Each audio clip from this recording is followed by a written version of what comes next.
Bilbon sortutako azken antzerki proposamenak ezagutu nahi dutenek, aukera bikaina dute.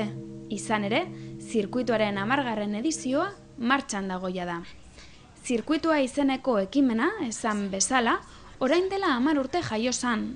Hasieran antzeslanak kafe antzoki txikietan egiten ziren lagun artean. Apurka-apurka zirkuituak indarra eta ospea hartuz joan da. Horren adierazle dugu, iaz 2000 pertsona inguru hurbildu zirela, zirkuituaren barruan antzesten ziren obrak ikustera. Zirkuitoaren funtsa izan da beti bertako antzerki taldeak bultzatzea, euren lanak bultzatzea eta ezagutaraztea. Orduan, bai Bilbao eszenatik eta bai Bilboko kultura sailetik bultzatu nahi izan da talde amateur eta semiprofesionalen lana, eta euren lanak erakutsi ahal izatea Bilbo osoan zehar. Normalean, antzerki erakustaldiak egiten ez diren lekuetan. Ich vergesse,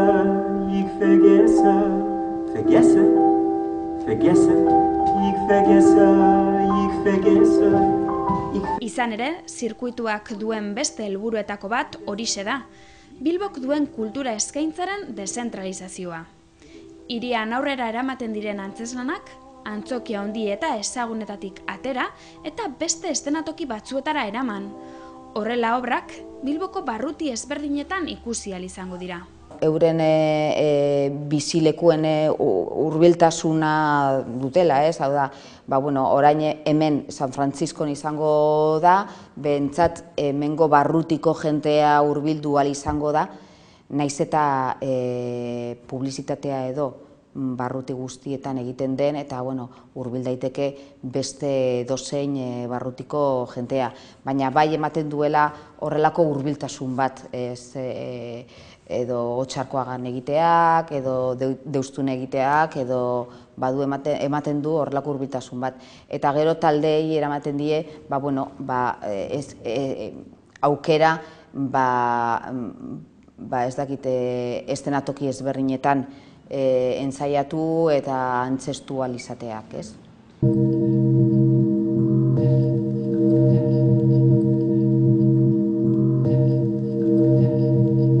Zirkuituaren 10. edizioa, otsailaren 17an hasi eta martxoaren 25 arte martxan izango dugu. 2 hilabete hauetan 8 antzerki muntai antzestuko dira, baina hauek zirkuituaren lehenengo urratsak besterik ez dira izango. Zirkuitua 3 txandatan egiten baita. 3 txandatan egiten da.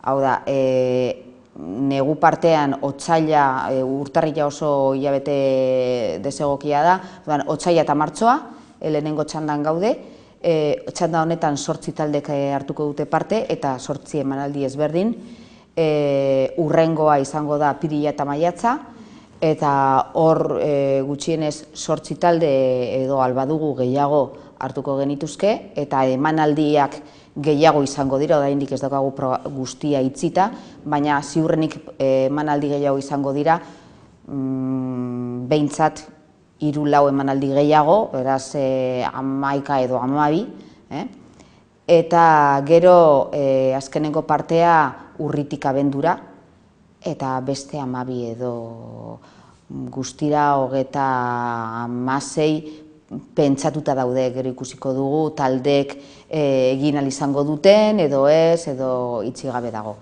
Zirkuituaren 10. edizio honetan, 8 izango dira taula gainean ikusi ahal izango ditugun taldeak. Zerrendak honako izen hauek biltzen ditu: El Beso Teatro, Burbujas, Atakados, Periplo, Totum, Justi Larrinaga, Luna Llena eta Apurka. 8rek antzeko ezaugarriak biltzen dituzte. Batez ere talde amateur edo semiprofesionalak izatea, Bilbao eszenan parte hartu edo elkarte horretan barne egotea, eta gutxi asko batez ere Bilboko edo inguruko taldeak izatea. 10 urtetan zehar, Asko izan dira zirkuituak antolatu dituen emanaldiak, eta asko ere bertatik pasa direnak. Antzeslan asko, gai ezberdinak eta publiko anitza. Gazte jenteari batez ere. Dana den, udaltegi batzuetan ere jente nagusia hurbiltzen da, eta emakumeak gehiago hurbiltzen dira orokorrean, baina normalean ekintza guztietara orokorrean. Eta dana dan zirkuitoa jente gazteari zuzendua dago batez ere. Bilbok eskaintzen duen aukera kulturala gertuagotik ezagutzeko asmotan, gaurkoan San Frantziskoko udaltegira hurbilduko gara. Zirkuituaren programa begiratu eta apurka antzerki taldearen han izanik ona izan lana ikusgai dagoela irakurri dugu. Borja Ruiz da obraren egilea, berari galdetu diogu antzeslanaren inguruan. Han izanik ona naiz ikuskizuna, berez Joseba Zerrenendiaren 8 ipuinetan oinarritutako ikuskizuna da. Eta hori da ikusiko duena batez be ikusleak, ez? Joseba Zerrenendiaren testu erakargarri horiek estenan jarrita. Nola, oso modu bisualean, oso modu poetikoan, azken finean nolabait, Joseba Zerrenendiak daukan atmosfera eta giro hori jorratzen saiatu gara, baina antzerkiaren ikuspuntutik. Horrek zer esan nahi du, batez be objektuen poetika jorratzen dugula, eta nolabait bebai aktorek nola hainbat musikaren bitartez eta hainbat testuen bitartez nolabait egoeren beste alde hori erakutsiko dizkigute. Azken finean, Zerrenendiak plazaratzen ditu hainbat egoera ezberdin ipuin horietan, non ustez dana normala dan, baina beti dago zeozer arrarua, surrealista, absurdoa. Orduan nolabait absurdoaren poesiarekin lantzen dugu. Bigarren urtea da Borja Ruizek bere lana zirkuituaren barruan taularatzen duena. Obra bera izan arren, 2 urtetan lana osatu eta borobiltzeko denbora izan du. Bigarren ez gauz, hemen. Lehenengokoan, pasan urtean, ikuskizuna erdibidean zegoen. Taldea jaio berria zen, eta hortze zegoen ikuskizuna, baina ez zegoen gaur dagoen modu berean, izatez iraupena bai laburragoa zen.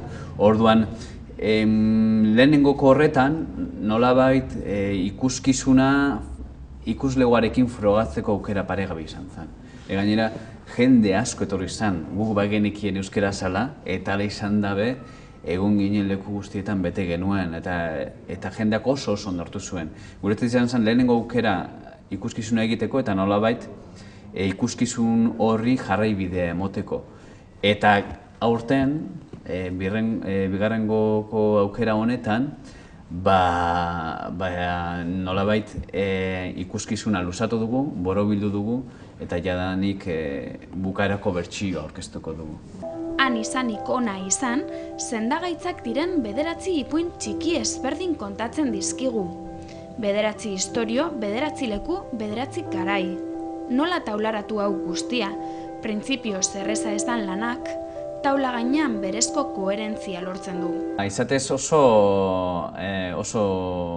estruktura simplea dauka ikuskizunak. 4 aktore dira, 4 aterkin, 4 kubo, fruta sorta bat, eta beste barik. 4 foku eta beste barik. Azken finean nahi genuen gauza gutxiekin, hainbat irudi eta hainbat leku iradokitu. Ez genuen guztiz kontrako egin, hau da, hainbat gauza jarri leku bat iradokitzeko, baizik eta guztiz kontrako, ez? 4 gauza, nolabait ipuinekin bat zetozenak, eta horiekin dana egiten saiatu. Biltzarrean bildu ginen. Mundua, gero eta okerrago dijoala. Okerrago? Gizartea, justiziarik eta askatasunik gabe antolaturik dagoela. Horixe. Ingurune naturala, gero eta ondatuago dagoela. Ondatuago. Eta inoiz, denoko beto bizitzeko esperantzak agortzen ari direla. Agortzen. Han izan ikona izan, San Frantziskoko udaltegian antzestu da. Izan ere, antzerki talde berri hauek egiten dituzten obrak, ohikoak ez diren eszenatokietan taularatzen dira. Antzoki handietatik urrun, publikoarekin bestelako harremanak garatzeko aukera dute aktoreek. Are gehiago, emakumea inoiz infidela izan zitzaiela ere, ez zute sinetsi nahi. Baina, horretarako borondate egona zuten ez gero, berehala ados jarri ziren. Norberak, bere aitatasuna aintzat hartuko zuen, bestearena ukatu gabe. Apurka antzerki taldeak zirkuita amaterrean dago. Eta batez be, zer behar du olako antzerkiak, publikoari edo ikusleari hurbildu. Guk badakigu edo taldeak badaki ez dela antzoki handietara joango, baina ez dugu horren nahia bez. Guk nahi duguna, sortutako antzerki hori nolabait ikuslearekin konpartitu hainbat leku ezberdinetan. Eta nolabait nabaritzea hainbat toki ezberdinetako jendak nola hartzen duen oso modu diferentean bai geure ikuskizuna, ez? Ikuskizuna oso, esan dudan bezala, oso poetikoa da, orduan uzten dio asko ikuslegoari bere erabakiak hartzen, bere erabaki artistikoak hartzen, ez? Ipuinek ez daukate irakurketa bakarra, bat, bi, hiru edo lau izan ditzakete, eta nolabait bakoitzak erabakitzen du. Eta segunetan ontzauden, ikusleak gauza bat ikusiko dago edo bestea, eta nolabait geure antzerki poetiko hau aberazten dago. Joseba Sarrionaindiaren ipuinetan dago oinarrituta, han izanik ona izan obra. Egile euskalduna, ipuin euskaldunak eta nola ez, antzeslan euskalduna. Tamalez, zirkuituaren barruan apurka antzerki taldea izango da euskal lan bat taularatuko duen bakarra. Nahiko genuke gehiago izatea, ez? Nolabait euskeraz antzerki egitea bakigu ez dela erraza, baina nahiko genuke horren bakarrik ez egotea zirkuitu honetan. Ez dakit, geuretzat egia esan oso modu naturalean sortu zen antzerki hau eta taldea, eta hori handik uste importanteena. Geure ideia etzan euskeraz egitea antzerkia, geure ideia antzerkia egitea zen, ahalik eta modu oberenean, eta kasualitatez bildu ginenok euskeraz genekien eta noski, euskeraz egin dugu oso prozesu natural batean, eta hori da importanteena, ez dugula bortzatu, nolabait lenguaiaren inposaketa hori. Zirkuituak bere ibilbidea martxoaren 25ean bukatuko du. Egun hori heldu bitartean, lan asko ikusteko aukera izango dugu. Antzerkia ikusteko eta bizitzeko era ezberdina zirkuituak aurkezten diguna. Ambroise Piasnen arabera, metafizika zera da. Itxu batek, gela ilun batean, gela horretan ez dauden betaurreko beltz batzuk aurkitzea.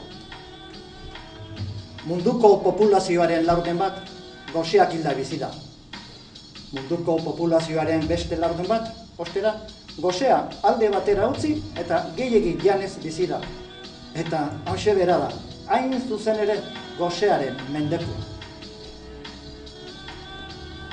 Batzuk, guardasolarekin irtetzen gara. Ez euria egiten duelako, baizik eta euria egin dezan.